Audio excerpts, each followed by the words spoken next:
É como é pessoal, tudo tranquilo, se estivermos sim, quem sabe, mas é sempre bem-vindo ali nesse canal. Para a sugestão de hoje, nós trazemos PCC, que está a fazer filme lá para a Europa. Também fica conosco, onde tem novidade de Samuel Souza e também CV Boy Killa. Hoje nós começa com Samuel de Souza, ele que lança esse novo tema e que tem tudo para ser um grande sucesso, para a forma que faz música. Ele também que tinha tudo para ser um pastor ou um grande atleta ou um jogador de futebol. Desde muito cedo eu olhava com aquela vocação ali para seus amigos, pessoas mais perto dele. Mas ele decide escolher música e inspirado na música gospel e também artistas de sua terra natal. Ele que nasce na Cabo Verde, que passa parte também de sua adolescência na Portugal. Depois, em 2011, decide para viver lá para a França. Ele está trazendo hoje Mulher Graciosa, música que conta com a participação de Ana Cláudia. Nós checa um cheirinho. Maria, mulher bonita, cheia de graça, mas na desgraça desse mundo, Deus acha graça. Foco e Fé é mais novo tema de CV Boy Killa. Ele que tem trazido alguns temas que acaba para quem não gosta de público, gosta de trazer esse tema. Também é flame de feature esse álbum, Vitórias e Derrotas, que para breve não também tem ele no mercado. Então, nós fica atento, mas por agora, nós hoje esse tema, se nós curtem, nós tem encontro nesse canal. É teu mundo que se no mundo, para que as mãos falam de ambira surdo. Cabo frama, puta mansi, aquele filhinho de cabelo de fundo. Ambira, globo, moda safari, crê com chão, pesquisa na Google. Dinha vida, sabe quem me mostras, mas ninguém quer saber esse trouble. Agora no bem ponto que é artista de momento, sem dúvida, seu nome é PCC. Ele que no momento está na Europa, está a fazer show.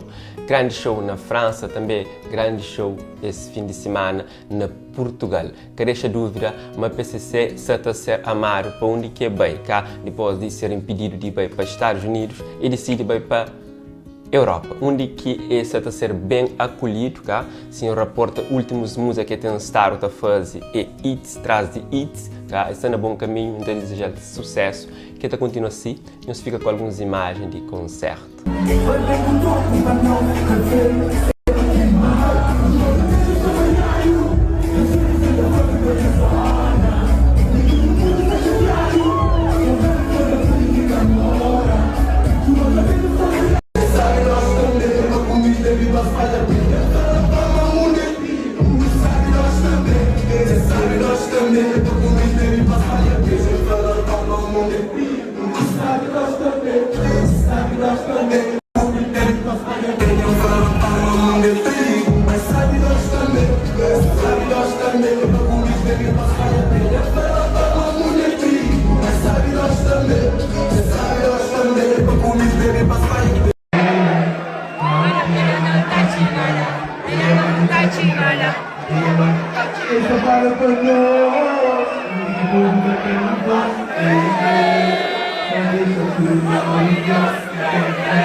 Bom pessoal, o vídeo de hoje é aquele, então espero que vocês gostem. Deixa no comentário o que vocês acham de temas que trazem nós e então convidar nós a consumir tudo que esse tema que trazem nós ali, se nós que ouvindo. Nos partilha com outras pessoas também para conhecer. Não te conta no próximo vídeo. One love.